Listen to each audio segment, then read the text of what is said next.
रुद्रपुर शहर में निर्मला और रमा अपनी माँ लता देवी के साथ रहती थी। बचपन से ही रमा बहुत सुंदर थी। वह दूसरी निर्मला का रंग थोड़ा सांवला था। इसी तरह समय बीत रहा था और रमा और निर्मला अब बड़ी हो गई थीं। रमा सुंदर थी, इसलिए मोहित को रमा पसंद आ गई और उसकी शादी एक बड़े परिवार में हो गई।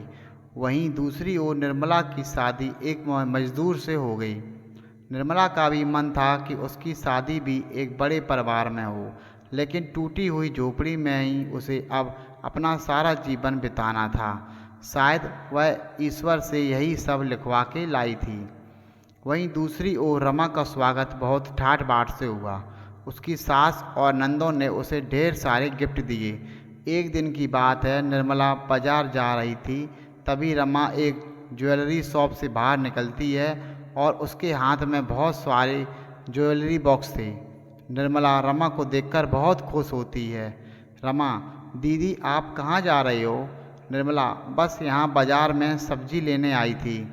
रमा, दीदी मेरे यहाँ तो बहुत सारे नौकर हैं, सफाई के लिए अलग, खाना बनाने के लिए अलग, कपड़े धोने के लिए अलग, और 2 तो माली हैं, सब काम नौकर ही करते हैं। निर्मला, अच्छा बढ़िया है। रमा, दीदी 3 दिन बाद हमारी 1 मंथ एनिवर्सरी है, बहुत बड़ी पार्टी है। आप मुझे अपने घर का एड्रेस दे दो, मैं कार्ड देने आऊँगी। इसी बहाने आपका घर भी देख लूँगी। निर्मला रमा को अपने घर का पता बता देती है। 2 दिन बाद रमा स्टाइलिश कपड़े पहने, गोगल्स लगाए, लंबी हील पहने निर्मला के घर पहुंचती है। निर्मला, अरे बहन तू तो बिल्कुल पहचान में ही नहीं आ रही। वह निर्मला को अंदर बैठाती है। निर्मला, रमा, निर्मला तुम यहाँ कैसे रहती हो? तुम्हारी गली के नाले की स्मेल यहाँ तक आ रही है, तुम्हारे घर में कूलर तक नहीं है। निर्मला, हाँ वो ये कह रहे थे कि इस महीने जो तनख्वाह मिलेगी उससे कूलर ले आएंगे। रमा, चलो ठीक है, ये लो कार्ड। रमा निर्मला को कार्ड, मिठाई और कुछ गिफ्ट्स देती है। निर्मला, रमा तू 2 मिनट रुक, मैं अभी आती हूँ। थोड़ी देर बाद निर्मला रमा के लिए पानी और एक प्लेट में थोड़ा सा गुड़ लेकर आती है। रमा, क्या हुआ दीदी, आपको इतना पसीना क्यों आ रहा है? निर्मला, तेरे लिए गली के सरकारी नल से पानी लेने गई थी, इसलिए गर्मी के कारण थोड़ा पसीना आ रहा है। तू ले ये पानी पी। रमा, आपका दिमाग तो खराब नहीं है? मैं ये गली का सरकारी पानी पीऊँगी? मैं मिनरल वाटर पीती हूँ, यह सड़क का पानी आप ही पियो। यह कहकर रमा उठकर चली जाती है। निर्मला को यह बात बहुत बुरी लगती है। उसकी आंखों में आंसू आ जाते हैं। सब कुछ भूलकर 3 दिन बाद निर्मला रमा के घर जाती है।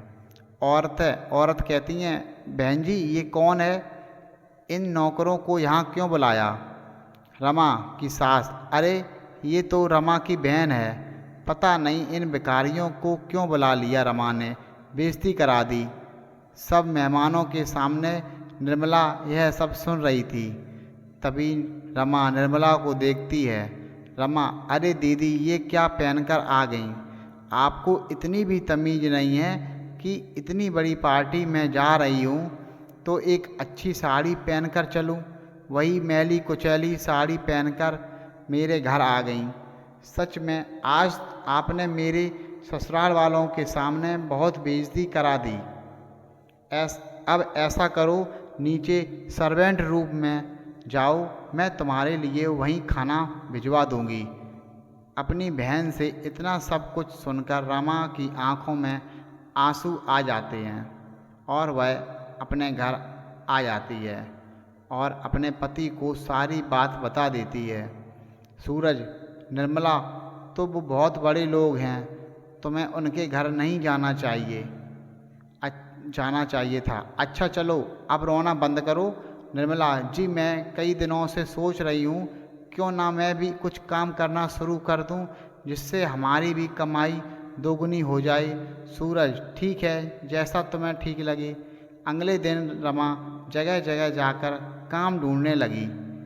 उसके एक दर्जी की दुकान में काम मिल जाता है और उनकी कमाई 2 गुनी हो जाती है। सारे खर्चे निकालकर उसके पास 2000 रुपये बच जाते हैं, जिससे वह एक सिलाई मशीन लेकर लेडीज सूट सिलने लगती है। दिन में वह नौकरी करती और शाम को घर आकर सूट सिलती। 10 सूट सिलने के बाद वह संडे को बाजार जाती है और कई दुकानों पर अपने सिले हुए लेडीज सूट दिखाती है, लेकिन कोई भी दुकानदार उनका सामान नहीं खरीदता। वह निराश होकर घर आ जाती है। निर्मला, सुनिए जी, आज एक भी दुकानदार ने मेरा सूट नहीं खरीदा। शायद हमारे नसीब में गरीब रहना ही लिखा है। सूरज, तुम चिंता मत करो। ऐसा करते हैं, कल मैं भी तुम्हारे साथ चलता हूँ। अगले दिन रमा और सूरज मार्केट में घूमते रहते हैं। तभी एक दुकानदार ने उन्हें बुलाया। आदमी, अरे बहन जी, मेरा सूट का सप्लायर अपने गांव चला गया, जिस वजह से मेरे ग्राहक वापस जा रहे हैं। आपके पास जितने भी सूट हैं मुझे दे दो। वह दुकानदार उनसे सारे सूट खरीद लेता है और उन्हें 15,000 रुपये दे देता है। यह देखकर दोनों बहुत खुश होते हैं और बाजार से कपड़ा लेकर घर आ जाते हैं और रमा सूट सिलने लगती है। अगले दिन रमा दोबारा सूट लेकर उस दुकान पर जाती है। दुकानदार, अरे बहन जी, आपके सिले हुए सूट सारे बिक गए। आज दोपहर तक ही बिक गए। ग्राहकों को आपसे मिले हुए सूट बहुत पसंद आ रहे हैं। मैं आपको 200 सूट का ऑर्डर देता हूँ और ये लीजिए 1 लाख रुपए एडवांस। रमा घर आकर अपने पति को सब कुछ बताती है। अगले दिन रमा और मशीन लेकर आती है और गली की कुछ औरतों को काम पर भी रख लेती है और अपना ऑर्डर पूरा करती है। जैसे ही वह मार्केट में पहुंचती है, उसके पास दुकानदारों की भीड़ लग जाती है। आदमी, बहन जी, हमें भी आपसे सूट सिलवाने हैं। आदमी, बहन जी, मुझे भी। सबसे ऑर्डर लेकर वह पैसे गिनती है तो सब उसके होश उड़ जाते हैं। सभी दुकानदार उसे 500 सूट का ऑर्डर देते हैं और 5 लाख रुपए एडवांस देते हैं, जिससे वह और भी बड़ा काम लेती है। 1 साल बाद। रिपोर्टर, तो निर्मला जी, आपने इतना बड़ा बिजनेस कैसे खड़ा किया? आज आपकी कंपनी में 200 से ज़्यादा लोग काम करते हैं और आपकी कंपनी का टर्नओवर 100 करोड़ रुपए है। हमारी ऑडियंस को बताएं कि आपने कैसे इतना बड़ा बिजनेस शुरू किया। निर्मला, इसका पूरा श्रेय मेरी प्यारी छोटी बहन को जाता है, जिसने मेरी गरीबी का मजाक उड़ाया और मुझे इस बात का एहसास दिलाया कि पैसे के बिना कोई इज्जत नहीं करता, और उसकी वजह से मेरे मन में भी बहुत सारे पैसे कमाने की इच्छा जागृत हुई।